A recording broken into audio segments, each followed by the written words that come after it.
Hey everybody, welcome to my Suburban Oasis. My name is Soleil and I garden in a Zone 5B in mid-Michigan, but it doesn't really matter what zone I'm in to be talking about what we're going to talk about today, and that is fences, particularly my fence. So let's take a look at what it looks like right now. The fence in my garden is basically wood, and it is a privacy fence, and we have it around quite a bit of the garden. But when you look to the back part of the yard, it actually is no longer wood. That part is chain link fence, and I actually have a video that I did about, kind of beautifying that, because I know chain link fences don't look that beautiful to begin with. And this one was here when we moved in, and I've been at this property now for 19 years. And so, I don't know, last year or the year before, we got out a spray can of paint and painted it with some black. And that has done a pretty good job of making it look a little bit nicer, a little bit more sophisticated, a little bit less gridiron or jail-like, I guess. I don't know. It's very utilitarian. Chain link fences are great fences, but they are definitely not there to provide any type of beauty or be aesthetically pleasing. So that crosses the entire length of my back fence, and I have a gate at one side that doesn't open very well, and is just kind of jerry-rigged. And then along the other side of the garden, we have an entire other length of wooden fence. And when I had this installed originally, it was supposed to have 8-foot posts. And after they finished digging them up and putting them in, I came outside and they had already been put in the cement, and they were only 6 feet. The reason why I had wanted the 8-foot post is because they were going to carve finials into them, and they would look really beautiful standing up above the top of the fence. Unfortunately, that didn't happen. They installed these 6-inch posts, and then they said, well, we'll fix it and we'll tack on these little finials that we will make. And they used liquid fence and some tiny finishing nails, and they put them on top. And within the first 2 years, I pulled them all down because they were falling apart and they looked absolutely horrible. Now, a few years ago, I did have my fence painted, and I had it painted a color that I believe they call Copper Canyon. It's actually a stain, and it goes pretty well with the house. That was kind of what I wanted to do, was kind of draw out some of the colors in the brick. But it is starting to come off and peel and not looking so great, kind of like my deck that we started painting. And as you can see, it's getting a bit of wear and tear on it. Some of it is kind of cracking. We're getting holes in the fence. The gates aren't functioning as well anymore because they're getting kind of rusty, or screws are coming out. And so I had to make a decision, like, do I paint the fence and have it redone, or have people come out and try to put in and replace single boards, or do I go with something entirely different? And if I go with something different, what do I go with? Do I go with metal? Do I go with vinyl? Do I go with wood? And having a wood fence before this one, and then another wood fence, and knowing the expense of it, I thought, I just don't really want to replace another wood fence in the future. So I crossed that off of my list fairly quickly. And after that, I thought about the metal, and I would really love having some of the metal across the back, but you don't really get many privacy options with metal. So then I would have to mix materials. So ultimately, I decided that I'm going to go with a vinyl fence, and let me show you what it looks like. So I'm working with this company called Ranch Life, and they are out of a small town that is near me. They are family owned and operated, and they have agreed to let us do some, hopefully, time-lapse video of it. So I hope to show you this process. But essentially, they do vinyl fencing And the awesome part of it is it comes with a lifetime guarantee. Now, there aren't a lot of options to choose from in terms of color, but I did have the choice of white or a cream type color, an off-white, or this adobe. And I decided to go with adobe because I found it to be a more natural color. I think that it actually looks fairly good with the brick. So let me kind of show you what that looks like. I feel like it ties into the sandstone at the base of the windows. It looks really good with that. And like I said, I think it's a little bit more natural. It's the darkest of all of the colors, so it probably won't reflect as much light. The bunny's coming to hear about the new fence too. But I think it's going to be a beautiful, beautiful color, and I'm really looking forward to seeing what that does for the garden. It's definitely going to look a whole lot different because, you know, this copper canyon really provides a significant contrast to the plants that are in the garden because they're almost opposites on the color wheel, you know, green versus like this orangey color that it is. And so as a result of that, things really do pop pretty well against it. And I'm hoping it will do so with the new fence as well. So that's the color that I got. Now let's take a look at the style, because they had quite a few different styles of fencing. And you'll see on this page they have like a privacy fence with some crosshatch above it, kind of the lattice work. There is a straight-on privacy fence, and then there are almost like what you see with metal fences where there's quite a bit of spacing between the bars on it. And so they have also a cabana style, which has a wider type. They have an Oasis style, which is a tall privacy fence, but also still has quite a few cracks in between it. And they have a Haven fence, which is like a mix between the Oasis and the Cove. And then they have this Haven, and this Haven is the one that I decided to go with. It has alternating panels so that the pickets are thick and wide and then skinnier, and they have about a ½ an inch between each one, so it actually will provide some airflow through the fence that we don't currently have, because the current fence, the boards are butted right up against each other.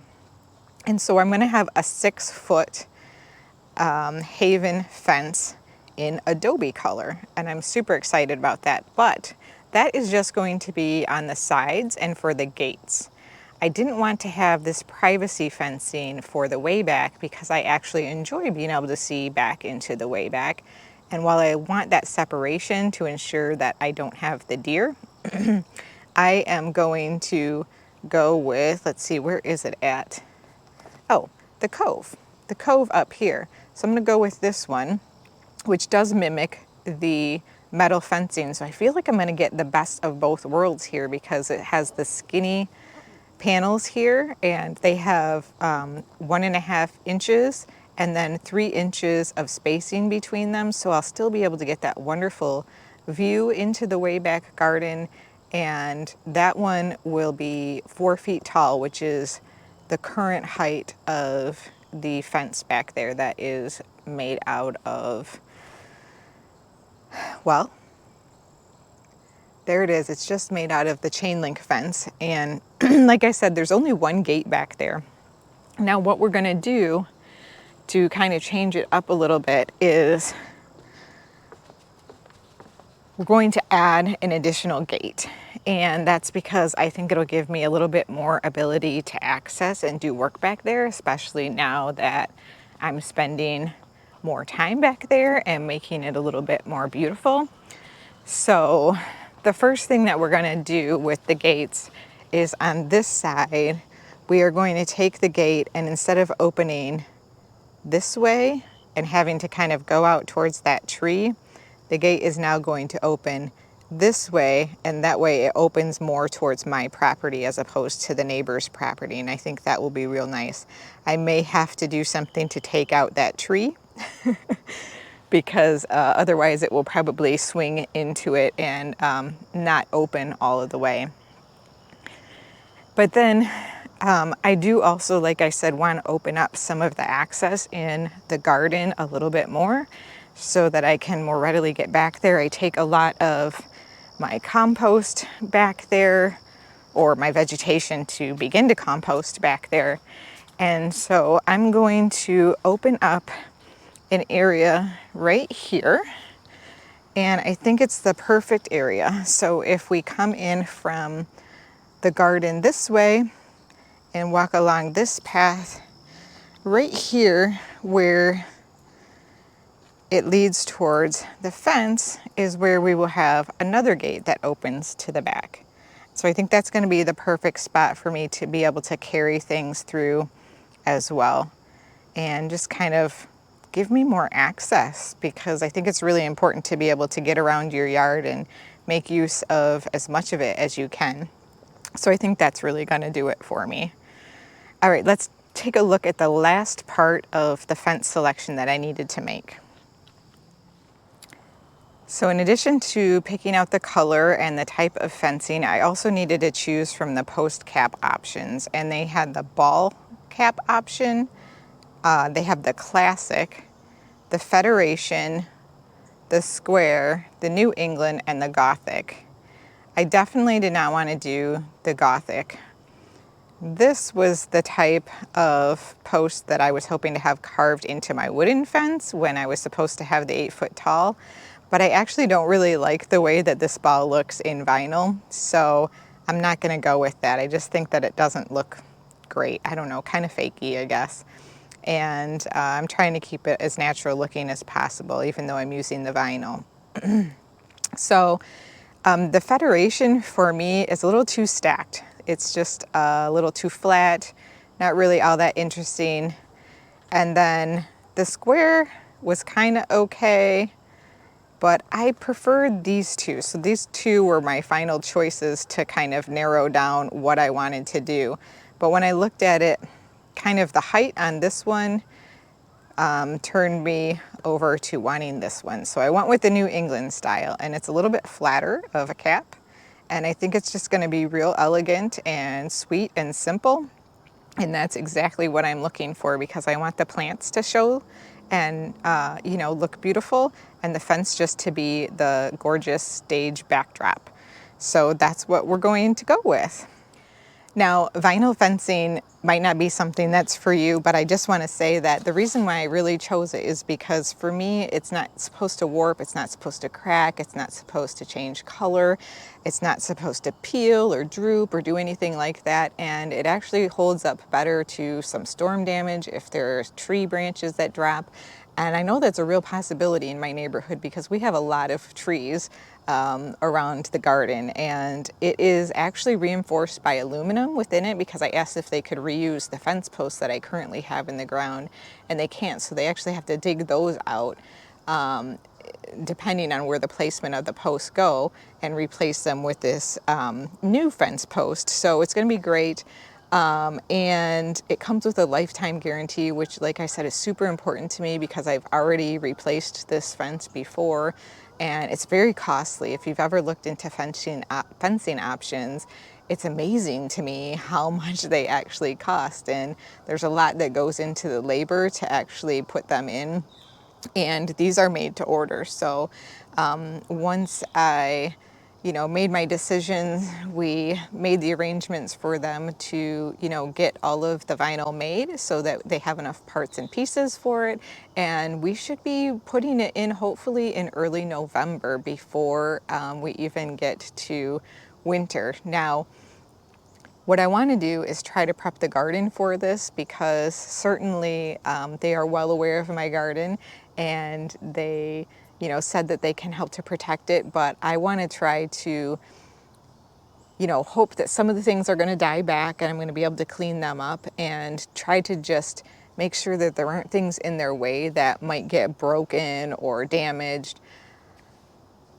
So I don't know, it's going to be interesting to see. There may be some damage. I fully anticipate that there might be, but hopefully it will be very small, because they did assure me that they have definitely worked with people with landscapes before. And I've talked with both of my neighbors, and they're excited. I actually, behind our garden shed right now, the fence is actually rotting. So my neighbor's looking at rotten fence. Like the drip line from the roof and the drip line from the tree go right behind the shed. And then there's only a small, like 6-inch gap between the shed and the fence. So the water, you know, just stagnates there and it doesn't dry out easy because it's in the shade. So many reasons for me to replace this fence. I've been saving money for a long time for this, and I'm just really looking forward to this project, and I'm excited to be able to share it with you guys. And like I said, hopefully we'll be able to get some of the construction part filmed as some time lapse, and so you can kind of see, you know, what it looks like before and what it looks like after, and what the process is for replacing such a large fence, because it is a large fence and it's going to be a big project. But they are definitely up to the task, and they've provided really good customer service so far. So they've been great to work with. And this fencing is actually made in the US. And if it gets mildewy or something, like I figure I could just wash it, like with a power washer or something like that. I don't have to worry about, you know, stripping the paint or sanding it, or, you know, hiring somebody to paint. And the other cool thing is the posts, the way that they work, the posts are in between the slats. So you don't have to look at just the posts. And what I mean by that is, like right now, when you're in the garden, there's like an inside to a fence and an outside to the fence, right? So like these posts here, you see the posts and then you see the fence behind them. Whereas it looks like in the pictures, the fence is just going to be in between them and not set back. So each side of the fence should look the same. Hopefully I explained that well to you, but I think that's going to make it really beautiful, because it won't matter which side of the fence you're on and it will still look good. Well, that's pretty much it. I think that explains kind of the decision process that I went through, why I'm doing it, why I picked out what I did, and, you know, the company that I'm going to be working with, and I can't wait to go on this journey with you. Well, thanks so much for joining me as usual. I appreciate it. Let me know what you think. I'll see you soon.